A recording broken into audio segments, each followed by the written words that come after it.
Best Motion Picture, Musical or Comedy, La La Land, and I think we have everybody. The Best Actor, the Best Actress, Ryan Gosling, Emma Stone. Is Danielle Chazelle here? So everybody please come. Okay. Congratulations. Thank you so much. Thank you. Hi. What's up? What's up? What's up? We got the cell phone cameras now.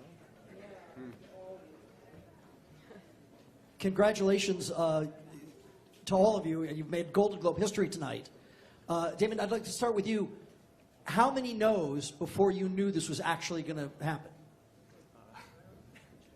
How many no's? I mean, it was yeah, many, but enough to fill 6 years. That's how long it took to actually get the movie going. So I always actually remind myself of that. All of this is just so surreal, but the dream come true, the biggest dream come true I've ever had was literally our first day of shooting, standing there with the cameras rolling. That was just, and being surrounded by people like Emma, Ryan, and John, and my crew. It was the biggest gift. So all of this is just even more surreal because of that. Hello. Yeah, I have a question for RSI, Swiss Italian Television, over here.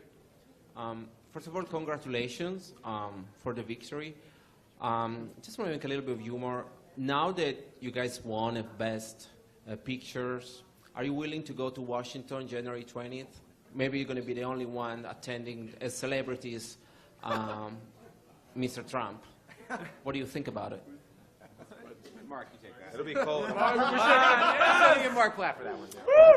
We're just really grateful we got to make a film that we love, that celebrates passion and life and music and feelings.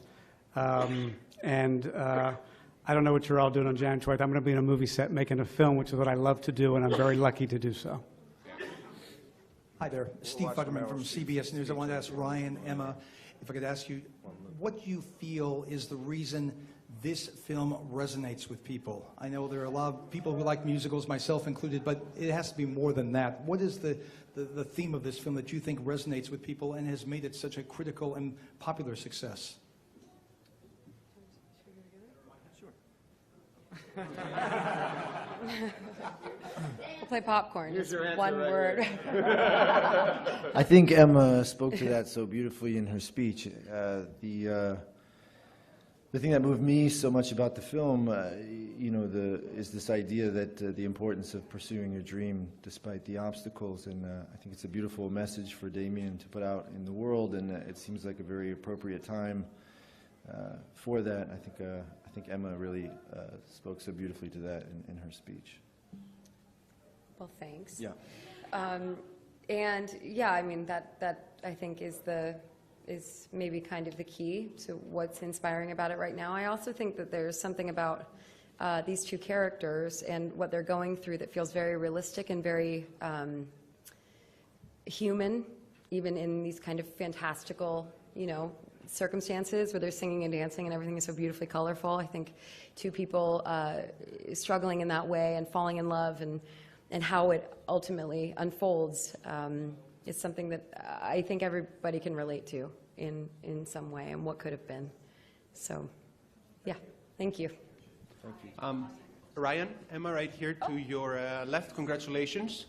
And I would like to ask you a question, it's how love in present day and their feelings might be changing and affected, and the whole love fantasy that your film presents, given all the social media, given the instant gratification that we can get through many different social apps. Do you think that the love fantasy is really offended in the end? I've had too much champagne to answer that question. Emma? Will you just repeat the very last part again, please? I'm sorry. Yeah, it's basically how our modern era has shaped what we consider a love fantasy today. I don't know that I can speak to the entirety of the modern era right now, but by next week I'm going to have a solid answer for you with footnotes and references. Maybe Damien can answer that, the director? Damien? How our modern era has shaped the love fantasy? The fantasy of love, our modern era has shaped the fantasy. Oh, great. of love. Thanks, Emma. Great. So excited for your answer. The modern era. Well,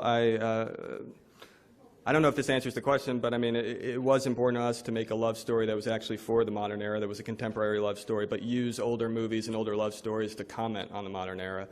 Look at the ways in which the time we live in now, matches those old movies in some ways and doesn't match them at all in other ways. And also, this idea that actually one does need to move forward. That nostalgia for nostalgia's sake is not a place to live in, and that you should honor the past, but to actually find a way to push that forward, whether it's in how you love or how you make movies or how you make any art. Damien, stay there. Question for you. Oh, hey, Chanel. Hi. First of all, I'm hoping someone can get me Dear Evan Hansen tickets. Yeah. And then after that, I was wondering if you could elaborate a little on breaking this record, the most Golden Globe wins ever. I mean, it's one thing to win, it's another to break a record. I also believe you're the youngest director to have ever won. I mean, how does that feel? Well, now that you say that, it feels incredible. I'm not sure. I mean, I think I'm still processing. This is my first time ever at the Golden Globes. I assume it doesn't always go this way, so I'm not going to get used to it.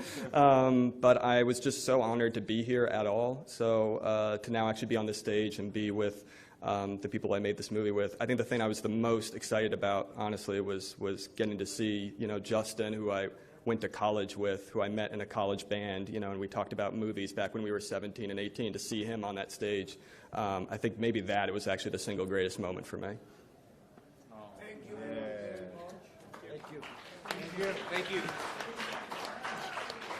You done? Yeah, we're good. Could we talk more about love in the modern era? I feel like we should. We should have John. What's your name again?